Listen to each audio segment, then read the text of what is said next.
press the bell icon on the YouTube app and never miss another update. Hello students, today we discuss some neat questions on chapter transport in plants. So first question, diffusion is a dash process and is not dependent on dash. So diffusion means we know that the movement of molecules like liquid, gas from the region of higher concentration to the region of lower concentration until all the molecules reach the equilibrium. So diffusion is a slow process and it does not dependent upon any living system. So it takes place passively. So it is slow process. So option is 2. Next question number 2. Diffusion rates are affected by. So diffusion is affected by pressure, also affect the diffusion, temperature, concentration gradient of the molecule. So all these three affect the diffusion rate. So factors affecting diffusion rate means that is pressure, temperature and concentration gradient of the molecule. So option is all of these. Next question, gaseous movement into and out of the plants occur indirectly through. So gas movement, gaseous means gas movement occurs in and out of the plants, that is during respiration and photosynthesis. During respiration, carbon dioxide moves out of the plant cells through stomata, and during photosynthesis, during respiration, carbon dioxide moves out of the plants through stomata, and during photosynthesis, oxygen is liberated out from the plant through stomata. So the movement of oxygen and carbon dioxide into the cell and out of the cell. During photosynthesis, carbon dioxide moves into the plant cells through stomata, okay, and during respiration, oxygen moves into the plant cells through stomata. So that is exchange of gases in plants occurs by simple process of diffusion, osmosis, movement of water, solvent molecules, transpiration, evaporation of water molecules, inhibition, absorption of water by hydrophilic colloidal substances. So option is 2. Next question, which of the following process requires membrane protein? So here simple diffusion, imbibition, facilitated diffusion, 3 processes are present. So among these processes, which process require membrane protein to transport the molecules? Simple diffusion, it does not dependent upon the any molecules. So imbibition, it is just absorption of water molecules. So facilitated diffusion requires membrane protein on the membrane. So which facilitates or which help the movement of molecules into the cell or out of the cell. So that is facilitated diffusion. Question number 5. Select the incorrect statement with respect to facilitated diffusion. So with respect to facilitated diffusion, we should select the incorrect statement above, below the following 4 statements. Highly selective. So facilitated diffusion is highly selective. Uphill transport required special membrane proteins, transport saturate. So highly selective, it selects one wanted molecule to pass through it, that is correct. Required special membrane proteins which facilitates the movement of molecules, that is also correct. Then transport saturate is also correct. Uphill transport, uphill means against the concentration gradient.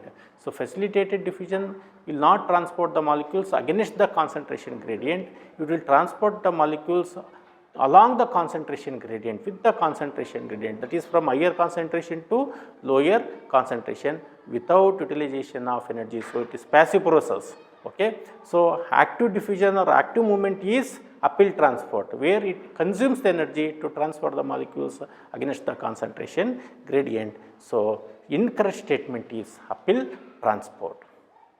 Next question number 6. A cell when immersed in a solution, a cell is immersed in a solution, then what happens? Increase in volume, cell volume increases. So external solution is, so external solution is when the volume increases inside the cell, then what happens? Here end osmosis occurs. So when the cell immersed in a solution ಒಳಗಡೆ ಅದು immerse ಮಾಡಿದಾಗ ಅದು increase ಆಯಿತು, volume increase ಆಯಿತು ಅಂತಂದರೆ ಏನಾಯಿತು, ಸೊಲ್ಯೂಷನ್ಲಿರುವಂಥ solvent molecules are water molecules cell ಒಳಗಡೆ ಮೂಮೆಂಟ್ ಆಯಿತು. That is what we called as endosmosis. ಆವಾಗ ಎಕ್ಸ್ಟರ್ನಲ್ ಸೊಲ್ಯೂಷನ್ ಏನಾಗುತ್ತೆ, external solution is certainly a hypotonic solution ಇದ್ದಾಗ ಏನಾಗುತ್ತೆ, ಸೆಲ್ ಒಳಗಡೆ ಎಂಡಾಸ್ಮೋಸಿಸ್ ಆಗುತ್ತೆ. ಅದು ಎಕ್ಸ್ಟರ್ನಲ್ ಸೊಲ್ಯೂಷನ್ ಹೈಪೋಟೋನಿಕ್ ಇದ್ದಾಗ ಏನಾಗುತ್ತೆ, ಎಕ್ಸಾಸ್ಮೋಸಿಸ್ ಆಗುತ್ತೆ. ಐಸೋಟೋನಿಕ್ ಇದ್ದಾಗ ಅಲ್ಲಿ ಯಾವುದೇ ಥರದ ಮೂಮೆಂಟ್ಸ್ ಇರೋದಿಲ್ಲ. So option is ಹೈಪೋಟೋನಿಕ್ solution. Next question number 7. A cell is placed in 0.4 molar solution of sugar and no change in volume of cell is found. What is the concentration of cell sap? So ಒಂದು ಸೆಲ್ಲನ್ನ 0.4 molar solution of sugar ಒಳಗೆ ಅದನ್ನು drip ಹಾಕಿದ್ರು ನಾವು ಸೆಲ್ಲಿಂದು volume change ಆಗಲಿಲ್ಲ, ಜಾಸ್ತಿನೂ ಆಗಲಿಲ್ಲ ಕಡಿಮೆನೂ ಆಗಲಿಲ್ಲ. ಹಾಗಾದರೆ ಏನಂತ ಅರ್ಥ ಅಂತ ಕೊಡ್ತಿದ್ದಾರೆ. ಸೊ ಸೆಲ್ ಸ್ಯಾಪ್ಗೂ ಮತ್ತು ಎಕ್ಸ್ಟರ್ನಲ್ ಸೊಲ್ಯೂಷನ್ಗೂ ಕಾನ್ಸಂಟ್ರೇಷನ್ ಸಿಮಿಲರ್ ಇದ್ದಾಗ ಅದು ಯಾವುದೇ ಥರದ ಎಕ್ಸಾಸ್ಮೋಸಿಸು ಆಗಲ್ಲ, ಎಂಡಾಸ್ಮೋಸಿಸು ಆಗೋದಿಲ್ಲ. ಸೊ ಅಲ್ಲಿ ಏನಾಗುತ್ತೆ, ಶುಗರ್ ಸೊಲ್ಯೂಷನ್ 0.4 molar ಅಷ್ಟೇ ಇರುತ್ತೆ. ಅಂದರೆ ಅಲ್ಲಿ ಐಸೋಟೋನಿಕ್ ಸೊಲ್ಯೂಷನ್ ಅಂತಂದರೆ ಎರಡೂ ಕಾನ್ಸಂಟ್ರೇಷನ್ ಏನಿರಬೇಕು, ಮೊಲಾರಿಟಿ ಸೇಮ್ ಇರಬೇಕು ಸೆಲ್ ಒಳಗಡೆ ಮತ್ತು ಎಕ್ಸ್ಟರ್ನಲ್ ಸೊಲ್ಯೂಷನಲ್ಲಿ. ದಟ್ ಈಸ್ 0.4 molar ಇರುತ್ತೆ. Next question number 8. Select the odd one out with respect to ಪೋರಿನ್ಸ್ನ ಸಂಬಂಧಪಟ್ಟಂಗೆ ಗುಂಪಿಗೆ ಸೇರದಲ್ಲೇ ಇರುವಂಥ ಪದನ, ಅಂದರೆ ಅದಕ್ಕೆ ಸೇರದಲ್ಲೇ ಇರುವಂಥದ್ದನ್ನ ಸೆಂಟೆನ್ಸನ್ನ ಅಲ್ಲಿಂದ ರಿಮೂವ್ ಮಾಡಬೇಕು, ತೆಗಿಬೇಕು ಅಂತ ಕೊಟ್ಟಿದ್ದಾರೆ. So question number 1. Not associated with inner membrane of plastids. So porins inner membrane of plastids ಜೊತೆ ಅಸೋಸಿಯೇಟೆಡ್ ಆಗಿರೋದಿಲ್ಲ ಅಂತ ಕೊಟ್ಟಿದ್ದಾರೆ. Then associated with outer membrane of mitochondria. So outer membrane of ಮೈಟೋಕಾಂಡ್ರಿಯಾದಲ್ಲಿ ಇರುತ್ತೆ, ಅಸೋಸಿಯೇಟೆಡ್ ಆಗಿರುತ್ತೆ. That is correct. Not associated with inner membrane of ಪ್ಲಾಸ್ಟಿಡ್ಸಲ್ಲಿ ಇರುತ್ತೆ porins, inner membrane ಅಲ್ಲ, outer membrane of plastids and ಮೈಟೋಕಾಂಡ್ರಿಯಾದಲ್ಲಿರುತ್ತೆ. So both statement 1 and 2 are correct. Found in outer membrane of Gram positive bacteria. Gram positive ಅಂದರೆ some bacteria, ಕೆಲವೊಂದು bacteria ಅಷ್ಟೇ, ಎಲ್ಲ Gram positive bacteria ಅಲ್ಲ. So some bacteria ಅಂತ, Gram positive ಆಗಲಿ negative ಆಗಲಿ, it is present in outer membrane of some bacteria ಆಗಬೇಕಾಯಿತು. So ಅದು ಹಾರ್ಡ್ ಒನ್ ಆಗುತ್ತೆ. ದೆನ್ 4th ನೋಡೋಣ. Allow movement of low molecular weight hydrophilic ಸಬ್ಸ್ಟೆನ್ಸಸ್ನ ಮೂಮೆಂಟ್ ಮಾಡುತ್ತೆ porins. That is correct. So option 3 is wrong. Question number 9. In antiport means here movement of 2 molecules in opposite direction. So across the membrane or transport protein ಮುಖಾಂತರ 2 ಮಾಲಿಕ್ಯೂಲ್ಸ್ಗಳು opposite ಡೈರೆಕ್ಷನ್ಲಿ movement ಆಗ್ತಾ ಇರುತ್ತೆ. Opposite ಡೈರೆಕ್ಷನ್ಲಿ ಅದನ್ನೇನಂತ ಕರಿತೀವಿ, ಆ್ಯಂಟಿಪೋರ್ಟ್ ಅಂತ ಕರಿತೀವಿ. So ಅದಕ್ಕೆ ಸಂಬಂಧಪಟ್ಟಂಗೆ ಯಾವುದೋ 2 molecules are transported in same direction across the membrane, it is symport. 2 ಮಾಲಿಕ್ಯೂಲ್ಸ್ಗಳು ಒಂದೇ ಡೈರೆಕ್ಷನ್ ಮೂವ್ಮೆಂಟ್ ಆಗ್ತದೆ, ಅದು symport. Only 1 molecule is transported across the membrane ಅಂತ ಅಂದಮೇಲೆ ಅದೇನಂತೆ, ಅಕ್ರಾಸ್ ದ ಮೆಂಬ್ರೇನ್ 1 ಮಾಲಿಕ್ಯೂಲ್ಸ್ ಮಾತ್ರ ಮೂವ್ಮೆಂಟ್ ಆಯಿತು ಅಂದರೆ ಅದು ಯೂನಿಪೋರ್ಟ್. 2 molecules are moved in opposite direction across the membrane, then it is antiport. No transport ಅಂತ ಅಂತಾರೆ, ಅದಲ್ಲ. So option 3 is correct. Next question number 10. In active transport ಆವಾಗಲೇ ನಾನು ಪಾಠ ಮಾಡ್ಬೇಕಾದ್ರೆ ಹೇಳ್ತೀನಿ. ಆ್ಯಕ್ಟಿವ್ ಟ್ರಾನ್ಸ್ಪೋರ್ಟ್ ಅಂತ ಅಂದರೆ ಅಲ್ಲಿ ಅಗೇನೆಸ್ಟ್ ದ ಕಾನ್ಸಂಟ್ರೇಷನ್ ಗ್ರೇಡಿಯಂಟ್ ಮಾಲಿಕ್ಯೂಲ್ಸ್ಗಳು ಮೂವ್ಮೆಂಟ್ ಆಗುತ್ತೆ. A for ATP means energy ಅಂತ ನೆನಪಲ್ಲಿ ಇಟ್ಕೊಳ್ಳಿ ಅಂತ. In active transport energy is required. Membrane proteins are involved, ಹೌದು. ಪಂಪ್ಸ್ ಆರ್ ಪ್ರೆಸೆಂಟ್, ಹೌದು. ಎನರ್ಜಿ ಕೂಡ ಇದೆ. So all of these. Okay, next option ನೋಡೋಣ. Next question, sorry. A plant cell is placed in a distilled water ಒಂದು plant ಸೆಲ್ಲನ್ನು distil ವಾಟ್ರಲ್ಲಿ ಇಟ್ಟಿದ್ದಾರೆ. So ಅವಾಗ ಪ್ಲ್ಯಾಂಟ್ ಸೆಲ್ ಶ್ರಿಂಕ್ ಆಗುತ್ತೆ, ಸ್ವೆಲ್ಲಪ್ ಆಗುತ್ತೆ, not change in shape of the size, burst immediately ಅಂತ ಕೊಟ್ಟಿದ್ದಾರೆ. ಸೊ ಡಿಸ್ಟಿಲ್ಡ್ ವಾಟ್ರಲ್ಲಿ ಇಟ್ಟಾಗ ಅದು ಶ್ರಿಂಕ್ ಆಗುತ್ತಾ, ಸ್ವೆಲ್ಲಪ್ ಆಗುತ್ತೋ, ಇಲ್ಲ ಅಂತಂದರೆ not change in its shape R size ಅಂತ ಇದೆ, ಬರ್ಸ್ಟ್ ಇಮಿಡಿಯೇಟ್ಲಿ ಅಂತ ಕೊಟ್ಟಿದ್ದಾರೆ. ಡಿಸ್ಟಿಲ್ ವಾಟರ್ ಅಂತಂದರೆ ಪ್ಯೂರ್ ವಾಟ್ರಲ್ಲಿ ಯಾವುದೇ ಥರದ ಸಲ್ಯೂಟ್ಸ್ ಮಾಲಿಕ್ಯೂಲ್ಸ್ ಇರೋದಿಲ್ಲ. ಸೊ ಪ್ಲ್ಯಾಂಟ್ಸನ್ನು ಪ್ಯೂರ್ ವಾಟ್ರಲ್ಲಿ ಇಟ್ಟಾಗ ಪ್ಯೂರ್ ಸಾಲ್ವೆಂಟ್ ಆಗುತ್ತೆ ಅದು. ಸೊ ಅವಾಗ ಪ್ಲ್ಯಾಂಟ್ಸಲ್ಲಿ ಏನಾಗುತ್ತೆ, ಸ್ವೆಲ್ಲಪ್ ಆಗುತ್ತೆ, ಎಕ್ಸ್ಪ್ಯಾಂಡ್ ಆಗುತ್ತೆ, ಅಂದರೆ ಎಂಡಾಸ್ಮೋಸಿಸ್ ಆಗುತ್ತೆ. ಸೊ ಅದು ಊದ್ಕೊಳುತ್ತೆ. So option is 2. Next doors are made up of wooden swells up in rainy season due to ಅಂತ ಇದೆ. ಸೊ ಡೋರ್ಸ್ಗಳನ್ನ ವುಡನ್ಸಲ್ಲಿ ಮಾಡಲಾಗಿರುತ್ತೆ. ಸೊ ವುಡನ್ಸಲ್ಲಿ ಮಾಡಲಾಗಿರೋದ್ರಿಂದ ಆ ಡೋರ್ಸ್ಗಳು ರೈನಿ ಸೀಸನ್ಸಲ್ಲಿ ಮಾಯ್ಶ್ಚರ್ನ ಅಬ್ಸಾರ್ಪ್ಷನ್ ಮಾಡಿಕೊಂಡು ಸ್ವೆಲ್ ಆಗುತ್ತೆ, ಸ್ವಲ್ಪ ಎಕ್ಸ್ಪ್ಯಾಂಡ್ ಆಗುತ್ತೆ. ಸೊ ಅದಕ್ಕೆ ಕಾರ್ಪೆಂಟ್ರು ಮನೆಯಲ್ಲಿ ಡೋರ್ಸ್ಗಳಿಗೆ ಫ್ರೇಮ್ಗೆ ಅದಕ್ಕೂ ಒಂದು ಸ್ವಲ್ಪ ಗ್ಯಾಪ್ನ ಬಿಟ್ಟಿರ್ತಾರೆ, ಆದರೂ ಕೂಡ ಅದು ಸ್ವೆಲ್ಲಪ್ ಆಗುತ್ತೆ. ಸ್ವೆಲ್ಲಪ್ ಆದಾಗ ಅದಕ್ಕೆ ಕರೆಕ್ಟಾಗಿ ಅಡ್ಜಸ್ಟ್ ಆಗಲಿ ಅಂತ ಸೊ ಆ ಪ್ರೋಸೆಸ್ನ ಏನಂತ ಕರಿತೀವಿ ಅಂತ ಕೊಟ್ಟಿದ್ದಾರೆ, ದಟ್ ಈಸ್ ಇಂಬಿಬಿಷನ್ ಅಂತ ಕರಿತೀವಿ. Next question number 13, select the incorrect statement with respect to imbibition. Imbibition ಸಂಬಂಧಪಟ್ಟ ಹಾಗೆ ಇನ್ಕರೆಕ್ಟ್ ಸ್ಟೇಟ್ಮೆಂಟನ್ನು ಕಂಡುಹಿಡಿಬೇಕು. ಇಟ್ ಈಸ್ ಡಿಫ್ಯೂಷನ್ ಪ್ರೋಸೆಸ್ ಅಂತ ಕೊಟ್ಟಿದ್ದಾರೆ. ಇಂಬಿಬಿಷನ್ನು ಅದು ಡಿಫ್ಯೂಷನ್ ಪ್ರೋಸೆಸ್ಸು ಅಂತ ಕೊಟ್ಟಿದ್ದಾರೆ. ಇನ್ನೊಂದು affinity between the absorbent and liquid is not a prerequisite ಅಂತ ಕೊಟ್ಟಿದ್ದಾರೆ. Then it involves both capillary action and absorption ಅಂತ ಇದೆ. Phycocolloids are best imbibants ಅಂತ ಎಕ್ಸಾಂಪಲ್ನ ಕೊಟ್ಟಿದ್ದಾರೆ. ಸೊ ಇಂಬಿಬಿಯಾಂಟ್ಸಲ್ಲಿ ಕೊಲೈಡಲ್ ಸಬ್ಸ್ಟೆನ್ಸ್ಗಳು ಇರ್ತವೆ, ಅದ್ರಲ್ಲಿ phycocolloids best example for imbibants, that is also correct. It involves both capillary action and absorption is also correct. ಅದು ಡಿಫ್ಯೂಷನ್ ಪ್ರೊಸೆಸ್ ಆಗುತ್ತೆ. ಸೊ ಮಾಲಿಕ್ಯೂಲ್ಸ್ಗಳು ಸಾಲ್ವೆಂಟ್ ಮಾಲಿಕ್ಯೂಲ್ಸ್ ಮೂವ್ಮೆಂಟ್ ಆಗುತ್ತೆ, that is also correct from higher concentration to lower concentration. Affinity between the absorbent and liquid is not a prerequisite ಅಂತ ಕೊಟ್ಟರೆ it is a prerequisite ಇರಲೇಬೇಕು, ಹಾಗಾದರೆ ಮಾತ್ರ ಇಂಬಿಬಿಷನ್ ಆಗೋಕ್ಕೆ ಸಾಧ್ಯ. ಸೊ ಅಲ್ಲಿ ಇನ್ಕರೆಕ್ಟ್ ಇರುವಂಥದ್ದು option 2. Next question number 14, concentration of water molecules in a system determines. Water molecules ಕಾನ್ಸಂಟ್ರೇಷನ್ನು ಒಂದು ಸಿಸ್ಟಮಲ್ಲಿ ಏನನ್ನು ಅದು ಡಿಟರ್ಮೈನ್ ಮಾಡುತ್ತೆ? Uphill transport rate, number of carrier proteins, water potential of the system, membrane permeability ಅಂತ ಕೊಟ್ಟಿದ್ದಾರೆ. So concentration of water molecules in system, ಒಂದು ಸಿಸ್ಟಮಲ್ಲಿ ಕಾನ್ಸಂಟ್ರೇಷನ್ ಆಫ್ ವಾಟರ್ ಮಾಲಿಕ್ಯೂಲ್ ಯಾವುದನ್ನು ಡಿಟರ್ಮೈನ್ ಮಾಡ್ತೀವಿ? ಅದನ್ನ water potential of the system ಅಂತ determine ಮಾಡ್ತೀವಿ. So option is 3. Next question number 15, osmotic potential is. Osmotic potential ಯಾವಾಗಲೂ ಕೂಡ ಏನಾಗಿರುತ್ತೆ? ಪಾಸಿಟಿವ್ ಆಗಿರುತ್ತೆ, ನೆಗೆಟಿವ್, ಆಲ್ವೇಸ್ 0, ಗ್ರೇಟರ್ ದ್ಯಾನ್ 1 ಅಂತ ಕೊಟ್ಟಿದ್ದಾರೆ. So osmotic potential is always negative, pressure potential is always positive. So option is 2. When solute potential increases, solute potential ಜಾಸ್ತಿ ಆದಾಗ then water potential would be, solute potential ಜಾಸ್ತಿ ಆದಾಗ water potential ಏನಾಗುತ್ತೆ? Increases ಆಗುತ್ತೆ, then remains same, then decreases, first increases and decreases ಅಂತ ಕೊಟ್ಟಿದ್ದಾರೆ. ಈಗ solute potential ಜಾಸ್ತಿ ಇದ್ದಾಗ water potential, water movement, water potential ಕೂಡ ಏನಾಗಿರಬೇಕು? ಜಾಸ್ತಿ ಆಗಬೇಕು. So water potential is equal to solute potential ಅಂತ ಹೇಳ್ತೀವಿ. So it is increases. Next question number 17, the hydrostatic pressure which develops due to entry of water into plant cell is. So hydrostatic pressure ಅಂದರೆ it is nothing but pressure potential. So ಅದು ಏನು turgor pressure ಅಂತ ಕರಿತೀವಿ, that is nothing but the hydrostatic pressure or pressure potential. So which develops due to entry of water into plant cell is positive. ಅದೇನಾಗುತ್ತೆ? ಅದು positive pressure ಇರುತ್ತೆ. Okay, next, for a solution at atmospheric pressure water potential is equal to. So ಸೊಲ್ಯೂಷನಲ್ಲಿ ಅಟ್ಮಾಸ್ಫಿಯರಿಕ್ ಪ್ರೆಷರಲ್ಲಿ water potential ಯಾವುದಕ್ಕೆ equal ಆಗಿರುತ್ತೆ? ಅವಾಗಲೇ ಹೇಳಿದ್ವಿ, water potential is equal to psi W is equal to solute potential means psi S ಅಂತ ಹೇಳಿದ್ವಿ. Atmospheric pressure water potential is equal to solute potential.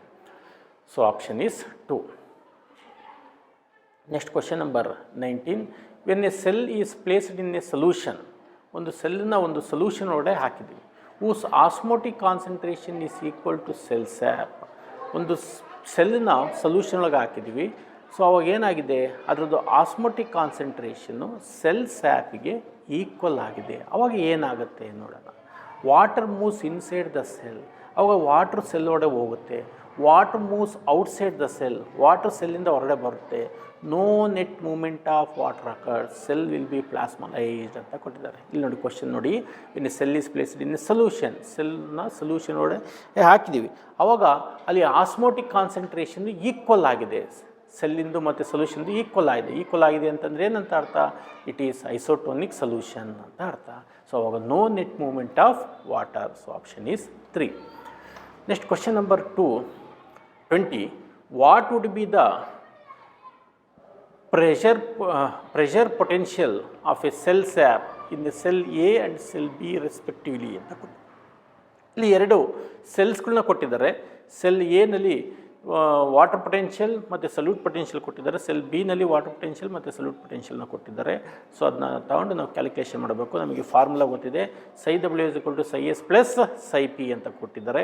ಇಲ್ಲಿ ಸೈ ಡಬ್ಲ್ಯೂ ಮತ್ತು ಸೈ ಎಸ್ ಇದೆ. ಸೊ ಅಲ್ಲಿ ನೋಡಿದಾಗ 1200 ಮೈನಸ್ 900 ಮೈನಸ್ ಅಲ್ಲಿ ಇರುತ್ತೆ, ಅಲ್ಲಿ ಪಾಸಿಟಿವ್ ಆಗುತ್ತೆ. ಸೊ ಅಲ್ಲಿ 300 ಬರುತ್ತೆ. ಇಲ್ಲಿ 1000 ಡಿವೈಡೆಡ್ ಮೈನಸ್ ಬೈ 600, ಸೊ ಅಲ್ಲಿ ಏನಾಗುತ್ತೆ 400 ಕಿಲೋ ಪ್ಯಾಸ್ಕಲ್ ಆಗುತ್ತೆ. ವಾಟರ್ ಪೊಟೆನ್ಷಿಯಲ್ ಪ್ರೆಷರ್ ಪೊಟೆನ್ಷಿಯಲ್ ಯಾವಾಗಲೂ ಕೂಡ ಏನಾಗುತ್ತೆ ಪಾಸಿಟಿವ್ ಇರುತ್ತೆ. ಸೊ ಆಪ್ಷನ್ ಏನಾಗುತ್ತೆ 1 ಬರುತ್ತೆ. Next turgor pressure is the turgor pressure ಅಂತಂದ್ರೂ ಒಂದೇ, ಪ್ರೆಷರ್ ಪೊಟೆನ್ಷಿಯಲ್ ಅಂತಂದ್ರೂ ಒಂದೇ. So turgor or hydrostatic pressure ಅಂದರೂ ಒಂದೇ. So turgor pressure is always positive pressure. Solute potential ಏನಾಗಿರುತ್ತೆ ಅದು pressure potential turgor pressure equal T P turgor pressure is equal to turgor pressure is equal to pressure potential. So solute potential ಯಾವಾಗಲೂ ಕೂಡ negative ಆಗಿರುತ್ತೆ. Then pressure potential ಅದು ಯಾವಾಗಲೂ ಕೂಡ ಏನಾಗಿರುತ್ತೆ positive ಇರುತ್ತೆ. So turgor pressure is the positive pressure ಅಂತ ಹೇಳ್ತೀವಿ. Next question number 22, plant seed when sown in soil. Plant ಸೀಡ್ನ ಸಾಯಲಲ್ಲಿ ಸೋ ಮಾಡಿದ್ದೀವಿ, ಜರ್ಮಿನೇಷನ್ ಆಗಿ ಮೊಳಕೆ ಬರುತ್ತೆ. And come out of it, ಅದು ಮೊಳಕೆ ಬಂದು ಸಾಯಲಿಂದ ಹೊರಗಡೆ ಬರುತ್ತೆ. ಡ್ಯೂ ಟು ಅದು ಏನಕ್ಕೆ ಟರ್ಗರ್ ಪ್ರೆಷರಿಂದನೋ, ಇಂಬಿಬಿಷನ್ ಪ್ರೆಷರಿಂದನೋ, ಆಸ್ಮೋಟಿಕ್ ಪ್ರೆಷರಿಂದನೋ, ಅಟ್ಮಾಸ್ಫಿರಿಕ್ ಪ್ರೆಷರಿಂದನೋ ಅಂತ ಕೊಟ್ಟಿದ್ದಾರೆ. Seeds are best example for imbibition. Seeds are hydrophilic substances. They absorb the water or moisture and they undergo germination. That germinating seedlings will come out from the soil. So it is nothing but what? Imbibition pressure. Next question number 23, in mass flow hypothesis ಅಲ್ಲಿ ನಾವು ನೋಡಿದ್ದೀವಲ್ಲ, pressure flow hypothesis ಅಲ್ಲಿ ಮಾಸಲ್ಲಿ flow ಆದಾಗ various substances move independently according to their. Various ಸಬ್ಸ್ಟೆನ್ಸಸ್ಗಳು movement ಆಗುತ್ತೆ. ಯಾವುದ್ರ ಮುಖಾಂತರ? Size ಮುಖಾಂತರ, ಕಾನ್ಸಂಟ್ರೇಷನ್ ಗ್ರೇಡಿಯಂಟ್ ಮುಖಾಂತರ, ರೂಟ್ ಪ್ರೆಷರ್ ಮುಖಾಂತರ, ಕ್ಯಾರಿಯರ್ ಪ್ರೋಟೀನ್ಸ್ ಮುಖಾಂತರ ಅಂತ ಕೊಟ್ಟಿದ್ದಾರೆ. So various substances they will independently move depending upon their concentration gradient. So solute sucrose ಸೋರ್ಸಿಂದ ಸಿಂಕಿಗೆ ಮೂವ್ಮೆಂಟ್ ಆಗುತ್ತೆ. ಸೋರ್ಸಲ್ಲಿ ಏನಿರುತ್ತೆ ಸುಕ್ರೋಸ್ ಕಾನ್ಸಂಟ್ರೇಷನ್ ಜಾಸ್ತಿ ಇರುತ್ತೆ, ಸಿಂಕಲ್ಲಿ ಕಡಿಮೆ ಇರುತ್ತೆ. So higher concentration to lower concentration gradient ಮುಖಾಂತರ ಅದು ಮೂವ್ಮೆಂಟ್ ಆಗುತ್ತೆ. So option 2 is correct. Next question number 24, in mycorrhiza. Mycorrhiza ಅಂದರೆ ಒಂದು fungal filament helps in mycorrhiza higher plants roots ಜೊತೆ ಅಸೋಸಿಯೇಷನ್ ಆಗಿರುತ್ತೆ. ಸೊ ರೂಟ್ಸ್ ಜೊತೆ ಅಸೋಸಿಯೇಷನ್ ಆಗಿ ಅದ್ರದ್ದು ಫಂಕ್ಷನ್ ಏನು? ಅಟ್ಮಾಸ್ಫಿಯರಲ್ಲಿ ನೈಟ್ರೋಜನ್ನ ಫಿಕ್ಸ್ ಮಾಡುತ್ತೆ. ದೆನ್ ಪ್ಯಾಥೋಜೆನಿಕ್ ಮೈಕ್ರೋಬ್ಸು ಪ್ಲ್ಯಾಂಟ್ಸ್ಗೆ ಹಾರ್ಮ್ ಮಾಡ್ದಂಗೆ ನೋಡ್ಕೊಳುತ್ತೆ. Then it also involved in absorption of water from soil are from the ಮಾಯಿಶ್ಚರಿಂದ ವಾಟರ್ನ ಅಬ್ಸಾರ್ಪ್ಷನ್ ಮಾಡಿ ಪ್ಲ್ಯಾಂಟಿಗೆ ಕೊಡುತ್ತೆ. In turn plant provide food and shelter for mycorrhiza. So option is 1. Next question number 25, non living components of xylem tissue are involved in. Xylem ಟಿಶ್ಯೂನಲ್ಲಿ ಇರುವಂಥ non living components of xylem tissues are involved in. Non living ಕಾಂಪೋನೆಂಟ್ಸಿಂದ water movement ಆಯಿತು ಅಂದರೆ ಎಂಥ pathway ಅಂತ ಕರಿತೀವಿ? Apoplast pathway. ಸೆಲ್ನ surface ಮತ್ತು ಇಂಟರ್ಸೆಲ್ಲಾರ್ ಸ್ಪೇಸ್ ಅಂದರೆ ಸೆಲ್ ವಾಲ್ ಮತ್ತು ಇಂಟರ್ಸೆಲ್ಲಾರ್ ಸ್ಪೇಸಲ್ಲಿ ಹೋಯಿತು ಅಂದರೆ ಅಪೋಪ್ಲಾಸ್ಟ್ ಪಾತ್ವೆ. ಲೀವಿಂಗ್ ಕಾಂಪೋನೆಂಟ್ಸ್ ಅಂತ ಅಂದರೆ ಪ್ಲಾಸ್ಮೋಡೆಸ್ಮೆಟಾ, ಸೈಟೋಪ್ಲಾಸ್ಮಿಕ್ ಸ್ಟ್ರೀಮಿಂಗ್, ಈ ರೀತಿ ಮೂವ್ಮೆಂಟ್ ಆಯಿತು ಅಂತ ಅಂದರೆ water, then it is called as symplast pathway. So it is apoplastic pathway. Next question number 26, water reaches xylem. Water xylem reach ಆಗುತ್ತೆ ಫ್ರಮ್ ರೂಟೇಟ್ಸ್. ಸಾಯಿಲಿಂದ ರೂಟೇಟ್ಸ್ ಬರುತ್ತೆ. ರೂಟೇಟ್ಸಿಂದ cortical cell, endodermis, pericycle, then ಝೈಲಮಿಗೆ water entry ಆಗುತ್ತೆ ರೂಟೇಟ್ಸಿಂದ. By apoplast, symplast or both 1 and 2 ಅಂತ ಇದೆ. It is by both 1 and 2. Apoplast pathway ಅಂತಂದರೆ it is the root between the cell wall and intercellular space. Symplast ಅಂತಂದರೆ plasmodesmata ಮತ್ತು cytoplasm of one cell to another ಸೆಲ್ಲಿಗೆ ಇರುವಂಥದ್ದು symplastic pathway. From both the pathway water reaches to root hairs to xylem. Okay, both option 1 and 2. Next, question number 27. Simplest pathway of water in plants is not related to. So symplast pathway ಅಂತ ಅಂದರೆ ನಾನು ಹೇಳಿದ್ದೀವಿ. So ಅದು living ಕಾಂಪೊನೆಂಟ್ಸಿಂದ ಹೋದು ಸೆಲ್ಲಿನ ಸೈಟೋಪ್ಲಾಸ್ಮಾ ಸ್ಟ್ರೀಮಿಂಗಿಂದ then ಒಂದು ಸೈಟೋಪ್ಲಾಸ್ಮಾದಿಂದ ಇನ್ನೊಂದು ಸೈಟೋಪ್ಲಾಸ್ಮಿಗೆ ಒಂದು connection ಇರುತ್ತೆ ಪ್ಲ್ಯಾಂಟಲ್ಲಿ, ಅದು ಪ್ಲಾಸ್ಮೋಡೆಸ್ಮೆಟಾ ಅಂತ ಕರಿತೀವಿ. ಸೊ ಪ್ಲಾಸ್ಮೋಡೆಸ್ಮೆಟಾ, ವ್ಯಾಕ್ಯುಲಾರ್, ಸೈಟೋಪ್ಲಾಸ್ಮಾ ಇಷ್ಟು ಕೂಡ ಅದು living components of cell. So symplast is living component, cell wall is non living. Cell wall ಮತ್ತು ಇಂಟರ್ಸೆಲ್ಯುಲಾರ್ ಸ್ಪೇಸ್ ಅಂತ ಬಂತು ಅಂತ ಅದರಲ್ಲಿ ಏನಾಗುತ್ತೆ, ಅದು ಅಪೋಪ್ಲಾಸ್ಟ್ ಪಾತ್ವೇ ಆಗುತ್ತೆ. So symplast pathway of water in plant is not related to cell wall. ಇದು ನಮ್ಮ ನೆಕ್ಸ್ಟ್ 3 ಕೂಡ ರಿಲೇಟೆಡ್ ಆಗಿದೆ. Next question number 28. Guttation happens due to development of. Guttation ಏನಕ್ಕೆ ಆಗುತ್ತೆ? Negative hydrostatic pressure in xylem, positive hydrostatic pressure in xylem, intense transpiration pull, low root pressure high ಇರುತ್ತೆ ಗಟೇಷನಲ್ಲಿ. ಟ್ರಾನ್ಸ್ಪಿರೇಷನ್ಗೂ ಅದಕ್ಕೂ ಸಂಬಂಧ ಇರೋದಿಲ್ಲ, it is free from transpiration. Then guttation is nothing but the movement of water into the xylem of the root and it exhibit positive hydrostatic pressure. ಯಾವುದೇ pressure ಇರೋದಿಲ್ಲ, water hydrostatic pressure ಅದು xylem ಒಳಗಡೆ ಹೋಗೋದ್ರಿಂದ water ಪ್ರೆಷರ್ನ create ಮಾಡುತ್ತೆ, hydrostatic pressure exhibit ಆಗುತ್ತೆ. So ಅಲ್ಲಿ ಯಾವುದೇ ಸೆಕ್ಷನ್ ಫೋರ್ಸ್ ಅನ್ನೋ ಎಕ್ಸ್ಟ್ರಾ ಒಂದು ಪ್ರೆಷರ್ ಅದ್ರ ಮೇಲೆ ಬೀಳೋದಿಲ್ಲ. That is called as positive hydrostatic pressure in xylem. Guttation is positive hydrostatic pressure. So option is 2. Question number 29. Hydathodes helps in. Hydathodes ಏನಕ್ಕೆ help ಮಾಡುತ್ತೆ? ಹೈಡ್ರೋಥೋಡ್ಸ್ helps in guttation. So guttation means loss of water in the form of water droplets from specialized openings called as hydrothodes ಅಂತ ಕರಿತೀವಿ. Okay, next question number 30. Select an incorrect statement. ಕೆಳಗಡೆ ಕೊಟ್ಟಿರುವಂಥ ಆಪ್ಷನ್ಸಲ್ಲಿ incorrect ಸ್ಟೇಟ್ಮೆಂಟನ್ನು ಕಂಡುಹಿಡಿಬೇಕು. Guard cells are dumbbell shaped in monocots ಅಂತ ಇದೆ, that is correct. Dumbbell ಶೇಪಲ್ಲಿದೆ ಅಂತ ನಾವು ಡಿಸ್ಕಷನ್ ಮಾಡಿದ್ದೀವಿ. Inner wall of guard cell is thin and elastic in dicots ಅಂತ ಹೇಳಿ. ಇನ್ನರ್ ವಾಲ್ ತಿಕ್ಕಿರುತ್ತೆ ಆ್ಯಂಡ್ ನಾನ್ ಎಲಾಸ್ಟಿಕ್ ಇರುತ್ತೆ. ಔಟ್ರ್ ವಾಲ್ ಥಿನ್ ಇರುತ್ತೆ, ಎಲಾಸ್ಟಿಕ್ ಇರುತ್ತೆ, that is wrong. Cellulosic micro ಫೈಬ್ರಿಲ್ಸ್ are arranged radially in guard cells. Guard cells full ಆಗಬೇಕಾದ್ರೆ radially arrangement ಆಗ್ತದೆ, that is correct. Guard cells are surrounded by subsidiary cells or accessory cells ಅಂತ ಕರೀತಾರೆ, that is also correct. So option 2 is incorrect. Next question number 31. The outer wall of God cell in sunflower. Sunflower ಅಂದಮೇಲೆ ಅದು dicot. So ಡೈಕಾಟಲ್ಲಿ outer wall ಏನಿರುತ್ತೆ, thin ಇರುತ್ತೆ and elastic ಇರುತ್ತೆ ಅಂತ ಹೇಳಿದ್ವಿ. So option 1 is correct. Next question number 32. Stomata when open led to. Stomata open ಆದಾಗ ಏನಾಗುತ್ತೆ? ಆಗಲೇ ನಾವು ಹೇಳಿದ್ವಿ ಕ್ವಶನ್. ಸ್ಟೊಮ್ಯಾಟೊ ಓಪನ್ ಆದಾಗ ಎಕ್ಸ್ಚೇಂಜ್ ಆಫ್ ಗ್ಯಾಸಸ್ ಆಗುತ್ತೆ, evaporation of water, that is transpiration ಆಗುತ್ತೆ, uptake of carbon dioxide during the time of photosynthesis. Okay, exchange of gases during photosynthesis and respiration. So ಹಾಗಾಗಿ answer all of these. Then question number 33. Rate of transpiration is increased by. Transpiration rate increase ಆಗುತ್ತೆ. ಏನಕ್ಕೆ increase ಆಗುತ್ತೆ? Sunlight ಇರೋದ್ರಿಂದ increase ಆಗುತ್ತೆ, correct. ಡಾರ್ಕ್ನೆಸ್ಸಲ್ಲಿ ಕಡಿಮೆ ಆಗುತ್ತೆ. High humidity ಅಂತಂದರೆ water vapours ಜಾಸ್ತಿ ಇದ್ದಾಗ ಕಡಿಮೆ ಆಗುತ್ತೆ. ಲೋ ಹ್ಯುಮಿಡಿಟಿ ಇದ್ದಾಗ ವಾಟರ್ ವೇಪರ್ಸ್ ಕಡಿಮೆ ಇದ್ದಾಗ ಟ್ರಾನ್ಸ್ಪಿರೇಷನ್ ಜಾಸ್ತಿ ಆಗುತ್ತೆ. ಹೈ ಸ್ಪೀಡ್ ವಿಂಡ್ ಅವು ಆಗುತ್ತೆ, ಇಲ್ಲ ಅಂತಲ್ಲ, ಬಟ್ ಜಾಸ್ತಿ ಆಗೋಂಥದ್ದು ಸನ್ಲೈಟ್ ಇದ್ದಾಗ. So option 1 is correct. Next, water is mainly transported to shoot tips. Water shoot ಟಿಪ್ಸ್ಗೆ ಟ್ರಾನ್ಸ್ಪೋರ್ಟ್ ಆಗುತ್ತೆ by the help of capillarity, root pressure, transpiration pull, canopy structure ಅಂತ ಹೇಳ್ತಾರೆ. ರೂಟ್ ಪ್ರೆಷರಿಂದ ಮೂಮೆಂಟ್ ಆಗ್ತಿಲ್ಲ ಅಂತಲ್ಲ, ಬಟ್ ಇನ್ ಅರ್ಬೇಷಿಯಸ್ ಪ್ಲ್ಯಾಂಟ್ಸಲ್ಲಿ. ದೆನ್ ಮೈನಾಗಿ ಏನಪ್ಪ ಅಂತ ಅಂದರೆ ಅದು ನಾವು ಏನು ಹೇಳಬೇಕು, ಟ್ರಾನ್ಸ್ಪಿರೇಷನ್ ಪುಲ್. ಟ್ರಾನ್ಸ್ಪಿರೇಷನ್ ಪುಲ್ಲಿಂದ ಎಂಥ ಎಕ್ಸ್ಟ್ರೀಮ್ ಟಿಪ್ ಹೈಟಲ್ಲಿದ್ದರೂ ಕೂಡ ಪ್ಲ್ಯಾಂಟ್ ಬಾಡಿಲಿ ವಾಟರು ರೂಟಿಂದ ಶೂಟ್ ಟಿಪ್ಸ್ ತನಕ ಟ್ರಾನ್ಸ್ಪೋರ್ಟ್ ಆಗುತ್ತೆ. So option is 3. Xylem helps in translocation of. ಝೈಲಮಲ್ಲಿ ಏನೇನು ಟ್ರಾನ್ಸ್ಲೊಕೇಟ್ ಆಗುತ್ತೆ? ಸಮ್ ಹಾರ್ಮೋನ್ಸ್ ಟ್ರಾನ್ಸ್ಪೋರ್ಟ್ ಆಗುತ್ತೆ, correct. Water and mineral salts transport ಆಗುತ್ತೆ, that is ascent of sap ಅಂತ ಕರೀತಾರೆ, that is also correct.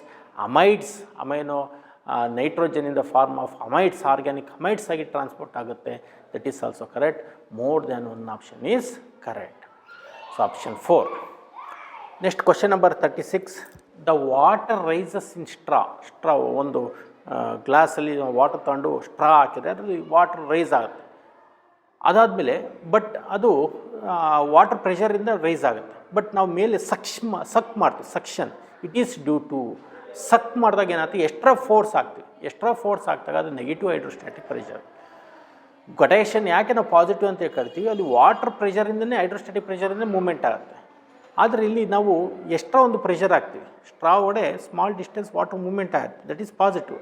But extra force ಹಾಕಿ ನಾವು ಅದನ್ನ ಸಕ್ ಮಾಡಿದಾಗ ಅದೇನಾಗುತ್ತೆ, ನೆಗೆಟಿವ್ ಪ್ರೆಷರ್ ಬೀಳುತ್ತೆ, ನೆಗೆಟಿವ್ ಹೈಡ್ರೋಸ್ಟ್ಯಾಟಿಕ್ ಪ್ರೆಷರ್ ಅಂತ ಹೇಳ್ತೀವಿ. So option 2. Next question number 37. Transport protein of dash are the control points. Transport ಪ್ರೋಟೀನ್ಸಲ್ಲಿ ಒಂದು ಕಂಟ್ರೋಲ್ ಪಾಯಿಂಟ್ ಆಗಿದೆ, ಯಾವುದು? Where a plant adjust the quantity and types of solute that reach the xylem. Xylem ಒಳಗಡೆ reach ಆಗಬೇಕು particular ಸಲ್ಯೂಟ್ಸು particular ಕ್ವಾಂಟಿಟಿನಲ್ಲಿ ಅಂತ ಅಂದಾಗ ಒಂದು control point ಇರೋದು ಯಾವುದು ಅಂತಂದರೆ ಎಂಡೋಡರ್ಮಿಸ್. ಏನಕ್ಕೆ ನಾವು ಎಂಡೋಡರ್ಮಿಸ್ನ ಕಂಟ್ರೋಲಿಂಗ್ ಪಾಯಿಂಟ್ ಅಂತ ಕರಿತೀವಿ? ಎಂಡೋಡರ್ಮಿಸಲ್ಲಿ ಕ್ಯಾಸ್ಪಿಯರಿನ್ ಸ್ಟ್ರಿಪ್ಸ್ ಇರುತ್ತೆ, right? Casparian strips it does not allow any molecules to move in and out of the cell. So ಅಲ್ಲಿ ಪ್ಯಾಸೇಜ್ ಸೆಲ್ಸಿಂದ ಮೂವ್ಮೆಂಟ್ ಆಗಬೇಕು. ಹಾಗಾಗಿ ಅದು ಗೇಟ್ ವೇ ಅಂತ ನಾವು ಕರಿತೀವಿ, ಅವ್ರ ಕಂಟ್ರೋಲಿಂಗ್ ಪಾಯಿಂಟ್ಸ್ ಅಂತ ಕೂಡ ಕರಿತೀವಿ. Okay, next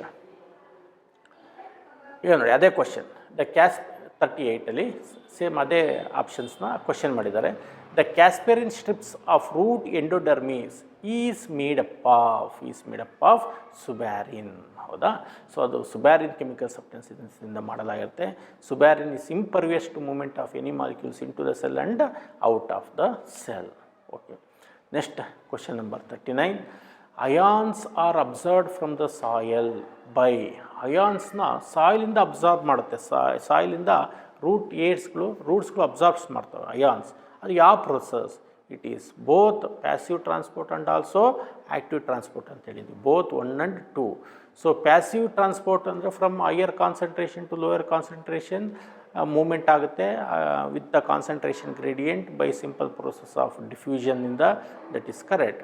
then active transport ಅಂತ ಅಂದರೆ ಕೆಲವೊಂದು ಮಾಲಿಕ್ಯೂಲ್ಸ್ದು ಅಲ್ಲಿ ಏನಾಗಿರುತ್ತೆ, ಚಾರ್ಜ್ಡ್ ಮಾಲಿಕ್ಯೂಲ್ಸ್ ಆಗಿರುತ್ತೆ, ಚಾರ್ಜ್ ಅಯಾನ್ಸ್ ಆಗಿರುತ್ತೆ. ಚಾರ್ಜ್ ಅಯಾನ್ಸ್ನ ಅಪ್ಟೇಕ್ ಮಾಡ್ಕೋಬೇಕು ಅಂದರೆ ಎನರ್ಜಿ ಬೇಕು.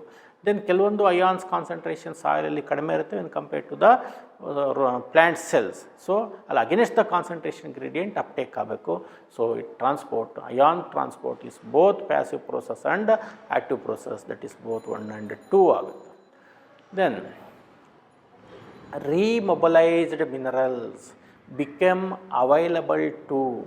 ರೀಮೊಬಲೈಸ್ಡ್ ಆಗುವಂಥ ಮಿನರಲ್ಸ್ಗಳು, ಮೂಮೆಂಟ್ ಆಗುತ್ತೆ ಮಿನರಲ್ಸ್ಗಳು older part of the plant ಬಾಡಿಯಿಂದ ಯಂಗರ್ ಪಾರ್ಟ್ ಕಡೆ, ಓಲ್ಡರ್ ಆರ್ ಸೆನೆಸೆಂಟ್ ಇದೆಲ್ಲ ಏಜ್ ಆಗಿ ಅದು ಸತ್ತೋಗುತ್ತೆ ಅಂದಾಗ ಅಲ್ಲಿ ಮೂಮೆಂಟ್ ಆಗುತ್ತೆ. ಸೊ ಆ ಮೂಮೆಂಟ್ ಆಗುವಂಥ ಮಿನರಲ್ಸ್ಗಳು ಅವೈಲಬಲ್ ಎಲ್ಲಿಗೆ ಸಿಗುತ್ತೆ? Younger parts of the plant ಬಾಡಿಗೆ ಸಿಗುತ್ತೆ. ಯಾವುದು younger plants? Young leaves, chlorotic leaves ಅಂತಂದರೆ ಕ್ಲೋರೋಫಿಲ್ ಪಿಗ್ಮೆಂಟ್ ಸತ್ತೋಗುತ್ತೆ. ಡ್ರೈಡ್ ಲೀವ್ಸ್ ಅಂತಂದರೆ ಅಲ್ಲಿ ಸತ್ತೋಗಿರುತ್ತೆ. ಓಲ್ಡರ್ ಪಾರ್ಟ್ ಆಫ್ ದ ಪ್ಲ್ಯಾಂಟಿಂದ ಯಂಗರ್ ಲೀವ್ಸ್ ಕಡೆಗೂ ಮೂಮೆಂಟ್ ಆಗ್ತಾ ಇರುತ್ತೆ. Available for younger leaves or younger parts of the plant body. Young leaves ಆಗಿರ್ಬೋದು, ಟಿಪ್ಸ್ ಆಗಿರ್ಬೋದು, ಬಡ್ಸ್ ಆಗಿರ್ಬೋದು, ಗೊತ್ತಾಗ್ತಿದೆ. ಸೊ ಯಂಗ್ ರೂಟ್ಸ್ ಆಗಿರ್ಬೋದು, ಈ ಕಡೆ ಅದು ಮೂಮೆಂಟ್ ಅದು ರೂಟ್ ಟಿಪ್ ಇರ್ಬೋದು, ಆ ಕಡೆ ಅದು ಮೂಮೆಂಟ್ ಆಗುತ್ತೆ. Question number 41. An analysis of xylem exudates. ಝೈಲಮಲ್ಲಿರುವಂಥ ಸಬ್ಸ್ಟೆನ್ಸಸ್ನ, ಝೈಲಮಲ್ಲಿರುವಂಥ ಸೊಲ್ಯೂಷನ್ನ ನಾವು ಎಕ್ಸ್ಕ್ಯುಡೇಟ್ಸ್ನ ನಾವು ಅನಾಲಿಸಿಸ್ ಮಾಡಿದಾಗ shows that much of nitrogen travels as. So ಅವಾಗ ನೋಡಿದಾಗ ಜಾಸ್ತಿ ನೈಟ್ರೋಜನ್ ಟ್ರಾವೆಲ್ ಆಗಿರುತ್ತೆ. ಯಾವ ರೀತಿ ಟ್ರಾವೆಲ್ ಆಗುತ್ತೆ? ಝೈಲಮ್ ಸ್ಯಾಪಲ್ಲಿ ಯಾವ ರೀತಿ ಅದು ಟ್ರಾವೆಲ್ ಆಗಿರುತ್ತೆ? It is in travels in the form of organic form. Inorganic nitrogen ಇರೋದು ಆರ್ಗ್ಯಾನಿಕ್ ನೈಟ್ರೋಜನ್ ಆಗಿ ಟ್ರಾನ್ಸ್ಫರ್ ಆಗುತ್ತೆ. ನೆಕ್ಸ್ಟ್ ಚಾಪ್ಟರ್ ಮಿನರಲ್ ನ್ಯೂಟ್ರಿಷನ್ ಹೋದಾಗ ನಿಮಗೆ ಓದಿದಾಗ ಗೊತ್ತಾಗುತ್ತೆ. ಆರ್ಗ್ಯಾನಿಕ್ ಫಾರ್ಮಲ್ಲಿ ಅಮೈನೋ ಆ್ಯಸಿಡ್ಸ್ ಮತ್ತು ಅಮೈಡ್ಸ್ ಆಗಿ ಅದು ಟ್ರಾನ್ಸ್ಲೋಕೇಟ್ ಆಗಿರುತ್ತೆ. So option is 3. ಇದು ನೆಕ್ಸ್ಟ್ ಮಿನರಲ್ ನ್ಯೂಟ್ರಿಷನ್ಗೆ ಸಂಬಂಧಪಟ್ಟಿರುವಂಥದ್ದು, ಅಂದರೆ ಎರಡಕ್ಕೂ ಅದು ಸೇರಿರುತ್ತೆ. ನೆಕ್ಸ್ಟ್ ಚಾಪ್ಟರ್ ಓದಿದಾಗ ಇನ್ನೂ ನೀಟಾಗಿ ಗೊತ್ತಾಗುತ್ತೆ, ಅದರಲ್ಲಿ ಎಕ್ಸ್ಪ್ಲೈನ್ ಮಾಡ್ತೀವಿ ಲಾಸ್ಟಿಗೆ. Then 42 question. A plant organ having high concentration of food will survive as a ಅಂತ ಇದೆ. ಒಂದು ಪ್ಲ್ಯಾಂಟ್ ಆರ್ಗನಲ್ಲಿ ಹೈ ಕಾನ್ಸಂಟ್ರೇಷನ್ ಆಫ್ ಫುಡ್ ಇರುತ್ತೆ, will survive as. So high concentration of food ಅದು ಯಾವ ರೀತಿ ಸರ್ವೈವ್ ಆಗುತ್ತೆ? ಸೋರ್ಸ್ ಆಗೋ, ಸಿಂಕ್ ಆಗೋ, ಕಂಡಕ್ಟಿಂಗ್ ಟಿಶ್ಯೂನೋ, ಪ್ಲಾಸ್ಮಾ ಡೆಸ್ಮೆಟೋನ ಅಂತ ಕರೀತಾರೆ. ಸೊ ಅದು ಸೋರ್ಸ್ ಆಗುತ್ತೆ. ಹೈ ಕಾನ್ಸಂಟ್ರೇಷನ್ ಆಫ್ ಫುಡ್ ಇರೋದು ಕಡೆ ಸೋರ್ಸ್, ಲೋ ಕಾನ್ಸಂಟ್ರೇಷನ್ ಇರೋಂಥ ಕಡೆ ಸಿಂಕ್ ಅಂತ ಕರಿತೀವಿ. ಸೊ ಸೋರ್ಸಿಂದ ಸಿಂಕಿಗೆ ಮಾಸಲ್ಲಿ ಫ್ಲೋ ಆಗುತ್ತೆ food. So option is 1. Next question number 43. Sucrose moves into CO2 element by ಅಂತ ಇದೆ. ಸೊ ಸುಕ್ರೋಸು CO2 ಎಲಿಮೆಂಟ್ಸಿಂದ ಮೂವ್ಮೆಂಟ್ ಆಗುತ್ತೆ. ಯಾವ ರೀತಿ? ಡಿಫ್ಯೂಷನ್, ಎಂಡಾಸ್ಮೋಸಿಸ್, ಆ್ಯಕ್ಟಿವ್ ಟ್ರಾನ್ಸ್ಪೋರ್ಟ್, ದೆನ್ ಎಕ್ಸಾಸ್ಮೋಸಿಸ್ ಅಂತ ಕೊಟ್ಟಿದ್ದಾರೆ. So sucrose moves into the CO2 ಒಳಗಡೆ ಮೂವ್ಮೆಂಟ್ ಆಗುತ್ತೆ. ದಟ್ ಈಸ್ ಲೋಡಿಂಗ್ ಅಂತ ಕರಿತೀವಿ. ಅಂದರೆ ಮೀಸೋಫಿಲ್ ಸೆಲ್ಸಲ್ಲಿ ಕ್ಲೋರೋಪ್ಲಾಸ್ಟ್ ಇರುತ್ತೆ, ಕ್ಲೋರಂಕೈಮಾ ಟಿಶ್ಯೂ ಅಂತ ಕರಿತೀವಿ. ಅಲ್ಲಿಂದ ಅದು ಫುಡ್ ಪ್ರೊಡಕ್ಷನ್ ಆದಮೇಲೆ, ಫೋಟೋಸಿಂಥಸಿಸ್ ಆದಮೇಲೆ ಗ್ಲೂಕೋಸ್ ಇದ್ದು ಡೈಸೆಕ್ರೇಟ್ ಸುಕ್ರೋಸ್ ಆಗುತ್ತೆ. That sucrose should be uploaded to CO2 of phloem. Then it is active transport, uploading of sucrose and loading and deloading ಎರಡೂ ಕೂಡ, ಅನ್ಲೋಡಿಂಗ್, ಡಿಲೋಡಿಂಗ್ ಅಂತಂದರೆ ಅನ್ಲೋಡಿಂಗ್ ಎರಡೂ ಕೂಡ ಏನು ಆ್ಯಕ್ಟಿವ್ ಪ್ರೊಸೆಸ್. ಯಾಕೆಂದರೆ ಅಲ್ಲಿ ಸಲ್ಯೂಟ್ ಮಾಲಿಕ್ಯೂಲ್ಸ್ ಸೆಲ್ ಹೊರಗಡೆ ಹೋಗಬೇಕು ಅಂತಂದರೆ it requires the energy. So it is active transporter. Next question. Translocation of photosynthates occurs. Photosynthates ಅಂತಂದರೆ sucrose in the form of ಸುಕ್ರೋಸ್ನ ಟ್ರಾನ್ಸ್ಲೋಕೇಟ್ ಆಗುತ್ತೆ. ಯಾಕಂದರೆ sucrose is easily dissolve in water. Next 45 question number. Find odd one with respect to chief sink for mineral elements. Mineral ಎಲಿಮೆಂಟ್ಸ್ಗೆ ಸಂಬಂಧಪಟ್ಟಂಗೆ hard one ಅಂದರೆ ಅದಕ್ಕೆ ಸಂಬಂಧ ಇಲ್ದಲೇ ಇರುವಂಥದ್ದು ಯಾವುದು ಸಿಂಕ್ ಆಗಿ ನಾವು ನೋಡಿದ್ರೆ ಅದು ಯಾವುದು ಅಲ್ಲ ಅಂತ ಕೇಳ್ತಾರೆ. ಅಪಿಕಲ್ ಆ್ಯಂಡ್ ಲ್ಯಾಟ್ರಲ್ ಮೆರಿಸ್ಟಮ್ ಅದು ಸಿಂಕ್ ಆಗುತ್ತೆ. ಯಂಗ್ ಲೀವ್ಸ್ ಸಿಂಕ್ ಆಗುತ್ತೆ. ಫ್ರೂಟ್ಸ್ ಆ್ಯಂಡ್ ಸೀಡ್ಸ್ ಸಿಂಕ್ ಆಗುತ್ತೆ. ಮೆಚ್ಯೂರ್ ಆ್ಯಂಡ್ ಓಲ್ಡರ್ ಲೀವ್ಸ್ ಅಂತ ಕರೀತಾರೆ, ಅದು ಸಿಂಕ್ ಆಗೋದಿಲ್ಲ. ಸೊ ಹಾಗಾಗಿ option 4. Identify the means of transport represented below and structure marked as a ಅಂತ ಕೊಟ್ಟಿದ್ದಾರೆ. ಸೊ ಇಲ್ಲಿ ಡಯಾಗ್ರಾಮ್ ಕೊಟ್ಟಿದ್ದಾರೆ ನೋಡಿ. ಈ ಡಯಾಗ್ರಾಮಲ್ಲಿ ಎ ಏನು? ಸೊ ಇದೇನಿದು ಮೆಂಬ್ರೈನ್. ಇಲ್ಲಿ ಮಾಲಿಕ್ಯೂಲ್ಸ್ಗಳು ಒಳಗಡೆ ಮೂಮೆಂಟ್ ಆಗ್ತಾ ಇದೆ. ಇಲ್ಲಿ ಅದನ್ನ ಮಾಲಿಕ್ಯೂಲ್ಸ್ನ ಹೊರಗಡೆಯಿಂದ ಒಳಗಡೆ ಮೂಮೆಂಟ್ ಮಾಡೋದಕ್ಕೆ ಏನಿದೆ, ಒಂದು ಕ್ಯಾರಿಯರ್ ಟ್ರಾನ್ಸ್ಪೋರ್ಟ್ ಪ್ರೋಟೀನ್ ಇದೆ. ಸೊ ಎ ಅದು ಟ್ರಾನ್ಸ್ಪೋರ್ಟ್ ಪ್ರೋಟೀನ್ ಮಾಲಿಕ್ಯೂಲ್ಸ್ಗಳನ್ನ ಔಟ್ಸೈಡ್ ಟು ಇನ್ಸೈಡ್ ಮೂವ್ಮೆಂಟ್ ಮಾಡ್ತಾ ಇದೆ, ಟ್ರಾನ್ಸ್ಪೋರ್ಟ್ ದ ಮಾಲಿಕ್ಯೂಲ್. ಸೊ ಹಾಗಾಗಿ ಏನಾಗ್ತದು, facilitated diffusion a is transport protein ಆಗುತ್ತೆ. So option 2. Next question number 47. Facilitated diffusion is characterised by all.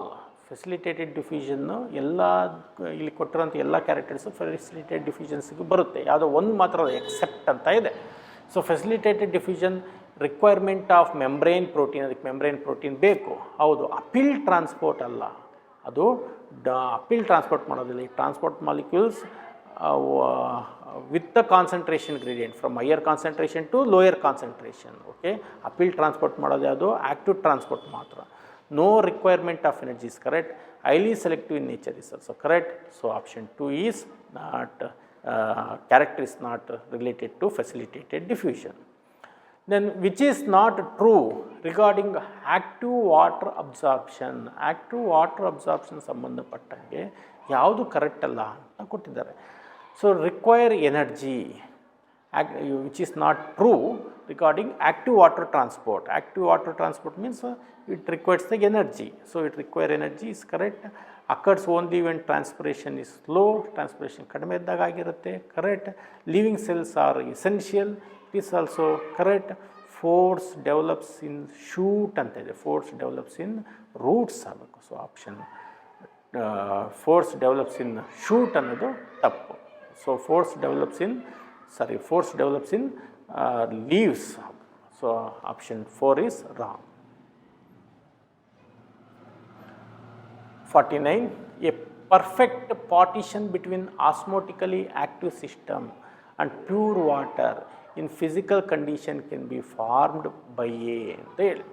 So perfect partition ಆಗಬೇಕು between osmotically active system ಮತ್ತು pure water ನಡುವೆ physical ಕಂಡೀಷನಲ್ಲಿ. ಅಂದರೆ physical condition ಅಂತಂದರೆ it is not included the living system ಅಂತ.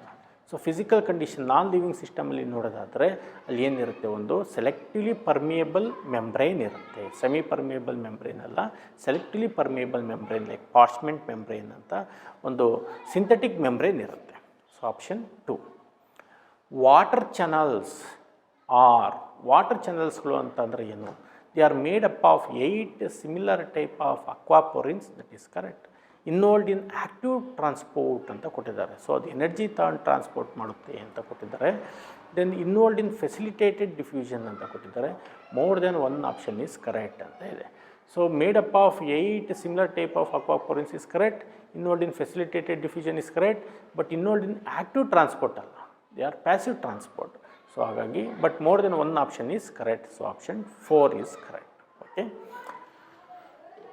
As a result of endosmosis, water potential of A cell, ಎಂಡಾಸ್ಮೋಸಿಸ್ ಆದಾಗ water potential cell ಏನಾಗುತ್ತೆ? Increase ಆಗುತ್ತೆ, ಡಿಕ್ರೀಸ್ ಆಗುತ್ತೆ, ರಿಮೈನ್ ಸೇಮ್ ಆಗುತ್ತೆ, ಬಿಕಮ್ 0 ಅಂತ ಕೊಟ್ಟಿದ್ದಾರೆ. ವಾಟರ್ ಪೊಟೆನ್ಷಿಯಲ್ ಅಂದರೆ ವಾಟರ್ ಜಾಸ್ತಿ ಆಗಿ ಎಂಡಾಸ್ಮೋಸಿಸ್ ಆದಾಗ ವಾಟರ್ ಕಾನ್ಸಂಟ್ರೇಷನ್ ಜಾಸ್ತಿ ಆಗಿದೆ. ಸೊ ಆವಾಗ ವಾಟರ್ ಪೊಟೆನ್ಷಿಯಲ್ ಏನಾಗುತ್ತೆ?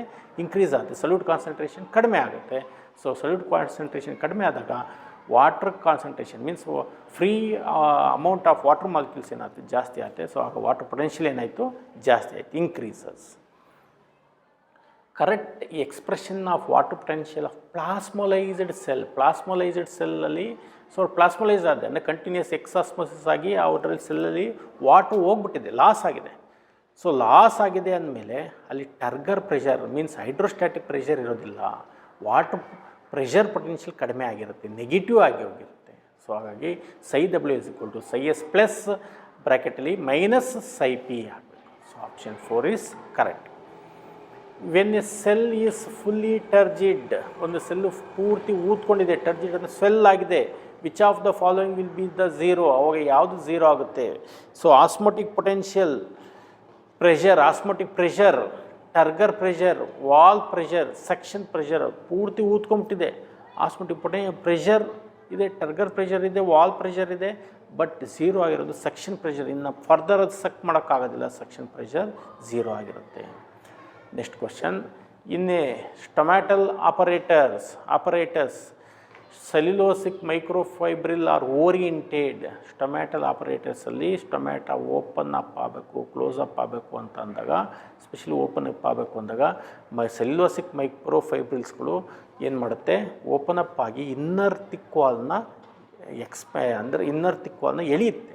ಸೊ ಅದನ್ನ ಪುಲ್ ಮಾಡುತ್ತೆ. ಸೊ ಇಟ್ ಈಸ್ ಅಂದರೆ ಅಲ್ಲಿ ಏನಾಗಬೇಕು? ಅದು radially in the cell walls of the guard cells ಒಳಗಡೆ ಅದು oriented in radially in cell walls of guard cells ಅಂತ ನಾವು ಡಯಾಗ್ರಾಮ್లో ಬರೆದು ಎಕ್ಸ್ಪ್ಲೇನ್ ಮಾಡಿದ್ದೀನಿ, ಹೌದಾ?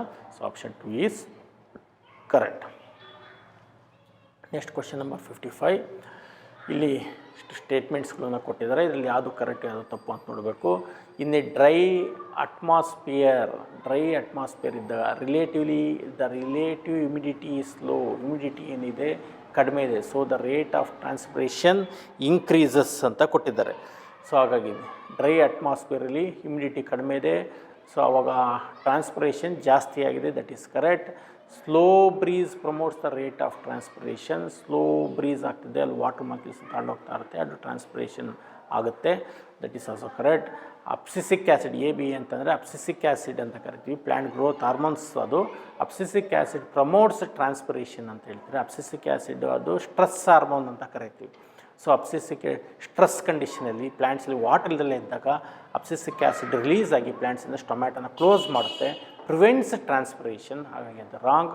High salt concentration in soil, water increases transpiration ಅಂತದೆ. ಅಲ್ಲಿ ಹೈ ಸಾಲ್ಟ್ ಕಾನ್ಸಂಟ್ರೇಷನ್ ಇದ್ದಾಗ ಸಾಯಿಲಲ್ಲಿ water increases transpiration, soil water transpiration ಜಾಸ್ತಿ ಮಾಡುತ್ತೆ ಅಂತ. ಹೈ ಸಾಲ್ಟ್ ಕಾನ್ಸಂಟ್ರೇಷನ್ ಇದ್ದಾಗ ಟ್ರಾನ್ಸ್ಪಿರೇಷನ್ ಆಗೋಕ್ಕಲ್ಲ, ಯಾಕೆ ಅಂತಂದರೆ ವಾಟರ್ ಪ್ಲ್ಯಾಂಟ್ಸಿಂದ ಸಾಯಿಲಿಗೆ ಹೋಗುತ್ತೆ, ಸಾಯಿಲಲ್ಲಿ ಕಾನ್ಸಂಟ್ರೇಷನ್ ಜಾಸ್ತಿ ಇದೆ ಸಾಲ್ಟ್. ಸೊ ಅಲ್ಲಿ ಎಕ್ಸಾಸ್ಮೋಸಿಸ್ ಆಗ್ತಾ ಇರುತ್ತೆ, ಪ್ಲ್ಯಾಂಟ್ಸಿಂದ ಪ್ಲಾಸ್ಮೋಲಿಸಿಸ್ ಆಗಿರುತ್ತೆ, ಸೊ ಅಲ್ಲಿ ಟ್ರಾನ್ಸ್ಪಿರೇಷನ್ ಡಿಕ್ರೀಸ್ ಆಗುತ್ತೆ. ಆಗ ಆಪ್ಷನ್ ಸಿ ಮತ್ತು D incorrect, option A and B are correct. So option 4. Next question number 56. Select the incorrect statement with respect to translocation of mineral ions. Mineral ions ಸಂಬಂಧಪಟ್ಟಂಗೆ incorrect ಸ್ಟೇಟ್ಮೆಂಟನ್ನು identification ಮಾಡಬೇಕು. The chief sink of mineral elements are apical and lateral meristem, ಅದು sink ಆಗಿರುತ್ತೆ, chief ಆದಂಥ sink ಆಗಿದೆ ಅಂತ ಕರೀತಾರೆ mineral ಎಲಿಮೆಂಟ್ಸ್ಗಳಿಗೆ, that is correct. Most readily mobilised elements R nitrogen, phosphorus, potash, that is also correct. Most of the nitrogen travels as inorganic ions through xylems ಅಂತ ಕೊಟ್ಟಿದೆ. That is wrong. Most of the nitrogen travels as organic ions. ಅಮೈಡ್ಸ್ ಮತ್ತು amino acids ಆಗಿ travel ಆಗುತ್ತೆ ಪ್ಲ್ಯಾಂಟ್ಸಲ್ಲಿ, ಅದು wrong ಇದೆ. Small amount of phosphorus and sulphur R carried as organic compounds through xylem. It is also correct. So option 3 is incorrect. Next question number 57. Transport of water and minerals in xylem is, xylem-ಅಲ್ಲಿ water ಮತ್ತು mineral transport ಅದು ಏನಾಗಿರುತ್ತೆ, uni direction ಆಗಿರುತ್ತೆ. Then transport of organic and mineral nutrition in B ಅಂತಂದರೆ ಫ್ಲೋಯಮಲ್ಲಿ ಏನಾಗಿರುತ್ತೆ, ಅದು both direction, ಅಂದರೆ bi direction or multi direction ಆಗುತ್ತೆ. ಸೊ ಆಪ್ಷನ್ ಎ, ಸ್ಟೇಟ್ಮೆಂಟ್ ಎಗೆ ಯೂನಿ ಡೈರೆಕ್ಷನ್, ಸ್ಟೇಟ್ಮೆಂಟ್ ಬಿನಲ್ಲಿ ಮಲ್ಟಿ ಡೈರೆಕ್ಷನ್. ಸೊ ಆಪ್ಷನ್ 4 ಆಗುತ್ತೆ. Question number 58. According to the pressure flow hypothesis, pressure flow ಹೈಪಾಥಿಸಿಸ್ನ ಸಂಬಂಧಪಟ್ಟಂಗೆ ಸೊ ಸ್ಟೇಟ್ಮೆಂಟ್ಸ್ಗಳನ್ನ ಕೊಟ್ಟಿದ್ದಾರೆ. Phloem loading produces A hypertonic condition in CO2. Phloem load ಆಗ್ತಿದ್ದಂಗೆ, ಅಂದರೆ phloem ಒಳಗಡೆ CO2 ಒಳಗಡೆ ಸುಕ್ರೋಸ್ ಬರ್ತಿದ್ದಂಗೆ ಸೊ ಅಲ್ಲಿ ಹೈಪರ್ಟೋನಿಕ್ ಕಂಡೀಷನ್ ಆಗುತ್ತೆ, ಸಲ್ಯೂಟ್ ಕಾನ್ಸಂಟ್ರೇಷನ್ ಜಾಸ್ತಿ ಆಗುತ್ತೆ. That is correct. Solute concentration ಜಾಸ್ತಿ ಆದಾಗ xylem-ಇಂದ ಏನಾಗುತ್ತೆ, ವಾಟ್ರು ಮೂಮೆಂಟ್ ಆಗುತ್ತೆ, ಆಸ್ಮೋಸಿಸ್ ಆಗುತ್ತೆ xylem to phloem. So that is correct. Then water potential gradient facilitate the mass movement in phloem. So water potential gradient phloem ಒಳಗಡೆ mass moment ಆಗಿ ಮಾಡೋದಕ್ಕೆ help ಮಾಡುತ್ತೆ. ಸೊ ವಾಟ್ರು ಫ್ಲೋಯಮ್ ಒಳಗಡೆ ಬಂತು, phloem ಒಳಗಡೆ ಬಂದಾಗ ಸ್ವಲ್ಪ ಏನಾಗುತ್ತೆ, ಮಾಸಲ್ಲಿ ಸುಕ್ರೋಸ್ ಮೂಮೆಂಟ್ ಆಗುತ್ತೆ from the region of source to sink ಅಂತ ಕೊಟ್ಟಿದ್ದಾರೆ. Then phloem unloading is passive process ಅಂತ ಇದೆ. That is wrong. Phloem loading and unloading both are active process ಅಂತ ಹೇಳಿದ್ದೀನಿ. So option A and B are correct. Statement A and B are correct. Option 3 is correct. Next, question number 59. Although a girdled up to blast tree may survive for some time, but it will eventually die because. So girdled ಮಾಡಿದಾಗ, girdle ಅಂತಂದ್ರೆ ಏನು ಮಾಡ್ತೀವಿ, ಅಲ್ಲಿ up to bark ತನಕ ಏನು ಮಾಡ್ತೀವಿ, ಸ್ಕಿನ್ನ remove ಮಾಡ್ತೀವಿ ಪ್ಲ್ಯಾಂಟಿಂದ. ಒಂದು ರಿಂಗ್ ಆಫ್ ಸ್ಕಿನ್ನ ರಿಮೂವ್ ಮಾಡ್ತೀವಿ ಅಪ್ ಟು ಬಾರ್ಕ್ ಅಂತಂದ್ರೆ all the tissue lying above the vascular cambium. Vascular ಕೇಂಬಿಯಮಿಂದ ಮೇಲೆ ಇರುವಂಥದ್ದು ಎಲ್ಲದನ್ನೂ ಬಾರ್ಕ್ ಅಂತ ಕರಿತೀವಿ. ಸೊ ವ್ಯಾಸ್ಕ್ಯುಲಾರ್ ಕೇಂಬಿಯಮಿಂದ ಮೇಲೆ ಇರುವಂಥದ್ದು ಯಾವುದು, ಫ್ಲೋಯಮ್ ಇದೆ, ಪೆರಿಸೈಕಲ್ ಇದೆ, ಎಂಡೋಡರ್ಮಿಸ್ ಇದೆ, ಸೆಕೆಂಡರಿ ಕಾರ್ಟೆಕ್ಸ್, ಪ್ರೈಮರಿ ಕಾರ್ಟೆಕ್ಸ್ ಮತ್ತು ಎಪಿಡರ್ಮಿಸ್ ಎಲ್ಲ ಇರುತ್ತೆ. ಸೊ ಇಷ್ಟನ್ನು ನಾವು ರಿಮೂವ್ ಮಾಡಿದ್ದೀವಿ. ಇಷ್ಟನ್ನು ರಿಮೂವ್ ಮಾಡಿದಾಗ ಅಲ್ಲಿ ಫ್ಲೋಯಮ್ ಕೂಡ ತೆಗೆದ್ಬಿಟ್ಟಿದ್ದೀವಿ. ಫ್ಲೋಯಮ್ ಕೂಡ ತೆಗೆದ್ರೂ ಕೂಡ ಟ್ರೀ ಮೇ ಸರ್ವೈವ್ ಸಮ್ಟೈಮ್ಸ್ ತನಕ ಇರುತ್ತೆ, ಬಟ್ ಅದು ಫೈನಲಿ ಡೆತ್ ಆಗುತ್ತೆ ಅಂತ ಕೊಟ್ಟಿದ್ದಾರೆ. ಏನಕ್ಕೆ ಡೆತ್ ಆಗುತ್ತೆ, ಫ್ಲೋಯಮ್ನ ರಿಮೂವ್ ಮಾಡಿದ್ರೆ ಪ್ಲ್ಯಾಂಟ್ಸ್ನ ಲೀವ್ಸಿಂದ ರೂಟ್ಸ್ಗೆ phloem is the food conducting tissue, food movement ಆಗದಲ್ಲೇ ರೂಟ್ಸ್ ಸತ್ತೋಗುತ್ತೆ. ರೂಟ್ಸ್ ಸತ್ತೋಯ್ತು ಅಂತಂದರೆ ಪ್ಲ್ಯಾಂಟ್ಸ್ ಸತ್ತೋಗುತ್ತೆ. ಅಕಸ್ಮಾತ್ ಅಡ್ವಾಂಟೇಜಸ್ ರೂಟ್ಸ್ ಬೆಳ್ಕೊಂಡ್ರೆ ಪ್ಲ್ಯಾಂಟ್ ಬದುಕುತ್ತೆ. So water will not move, ತಪ್ಪು. Water will not move downward, that is also wrong. Sugar and other organic solutes will not move downward, that is correct. Sugar and other organic solutes will not move upward ಅಂತ ಇದೆ, upward ಅಲ್ಲ downward. ಯಾಕೆ ಅಂತಂದರೆ source leaves ಆಗಿರುತ್ತೆ, sink root ಆಗಿರುತ್ತೆ. So downward movement ಆಗಬೇಕು. So option 3. Then last question. Phloem loading and unloading process are respectively. ಅವಾಗಿಂದ ಹೇಳಿದ್ದೀನಿ ನಾನು, phloem loading and unloading both are active. Phloem loading is also active, phloem unloading is also active. ಯಾಕೆಂದರೆ solute molecules movement ಆಗ, that is sucrose movement ಆಗಬೇಕು. Solute molecules movement ಆಗಬೇಕು ಅಂತಂದರೆ it should consume the energy, ATP. Okay. So far we discussed the neat question about transporting plants. Thank you.